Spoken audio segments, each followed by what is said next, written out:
Hi, my name is Christopher Loverro, and I'm here with Sheryl Shaffer. She is the producer of the Helping Veterans TV show. Welcome, Sheryl.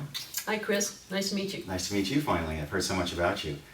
And boy, I tell you, I've heard a lot about this show.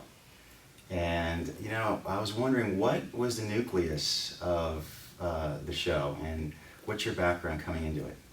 Well, I'm a retired Employment Development Department Veterans Representative. My official title was Local Veterans Employment Representative for San Mateo County. So back in the 90s, we actually, my staff and I, my Disabled Veteran Outreach Program staff, we decided how do we outreach to as many veterans as we possibly can within San Mateo County. So we went down to the Media Center in Palo Alto and we pitched our concept to Elliot Margulies, and he said, go for it. So we went to the studio like 2 weeks later and we interviewed some local employers, and the next thing we knew, wow. We had discovered a concept here that really was very effective in San Mateo County. And so our shows were being aired at the College of San Mateo, and we got a lot of the veteran students coming into our offices for services and jobs. So that was great. That's kind of how it started. And what would you say the mission statement is of the program?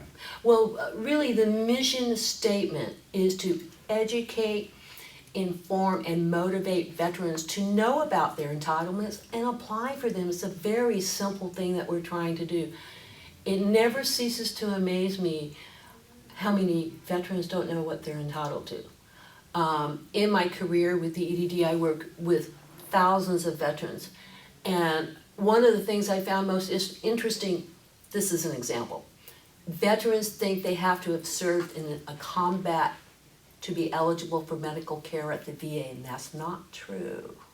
So that was one misconception. So really what we're trying to do is dispel rumors and to present guests and organizations that work on behalf of veterans. Interesting. That was actually going to be one of my questions, which is what have you found to be some of the obstacles for veterans to seek services and care? And how does your show help facilitate getting them beyond those barriers? Wow. Well, I believe in education and educating the public on what's available for veterans is really the purpose of what we're doing here. And really it's motivating the veteran to realize, you know, I didn't know I was eligible for that. Well, let me get registered at the VA. Just a little story here. When I was a vet rep, my last couple of years I was on the job, I had a client that came into my office and he didn't know he could go to the VA for medical care. He just flat out didn't know. And so I said, here's the paperwork to get registered. Let's get you down there at the VA in Palo Alto. And he went down. A week later I got a call. He said, lady, you saved my life. Because I went there for a physical and they put him in the hospital for a quadruple bypass. So it's like within a week's time.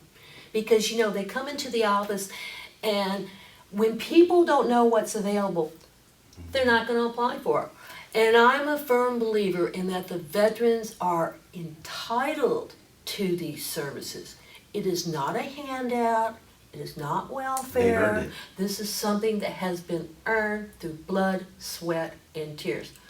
So use it, because really, I'm sure you know this is the way it works. For instance, within the VA system, they base current funding on previous year's usage.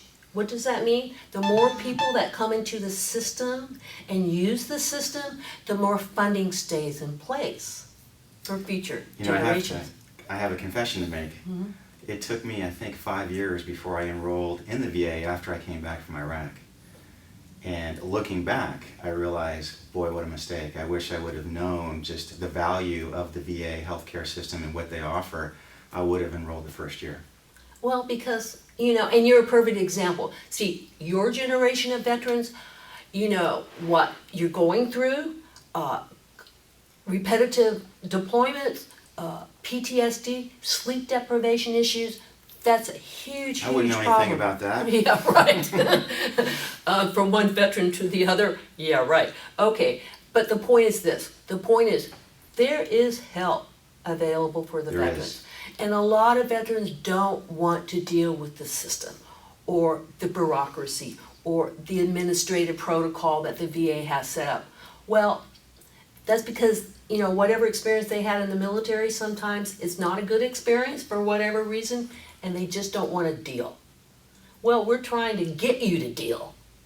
Deal with your problems because there are people and agencies that want to help you. Don't make the mistake of going 40, 50 years without getting help when you can get the help. That's why we do the TV show. I am passionate about this. This is my baby. I want it to go as far as we can take it because we are not the VA. We are sponsored by AMVETS. AMVETS is a nonprofit organization of veteran service organizations whose purpose is to help veterans. We are veterans helping veterans. So AMVETS is our sponsor because really all the veteran service organizations exist for one reason. That's to find a way to help veterans. And really what they do is they pick up where the federal government leaves off. The government can only do so much. We all know the federal government is broke. Okay, they can only do so much. So the nonprofits step in to pick up where government services leave off. And they serve as a supplement to Exactly the government right. services. Hey, You mentioned AMVETS, their mission is Veterans Helping Other Veterans, which is actually the name of your show. And can you give us an example of some of the episodes that you filmed recently? well, one of my really favorite episodes that we filmed recently was done here in San Francisco with Alex Critchlow, who's a commissioner for veterans here in the city. And she started a wonderful program called Whole Vet. And this program is a program for transformation. It's mind, body, spirit, community. And they take a veteran and they teach them how to eat right. And they teach them not exercising, but stretching. And they do it in a group environment. So veterans are sharing this experience together. Well, she has a core group of people here whose lives have been changed by this experience. So we did an interview.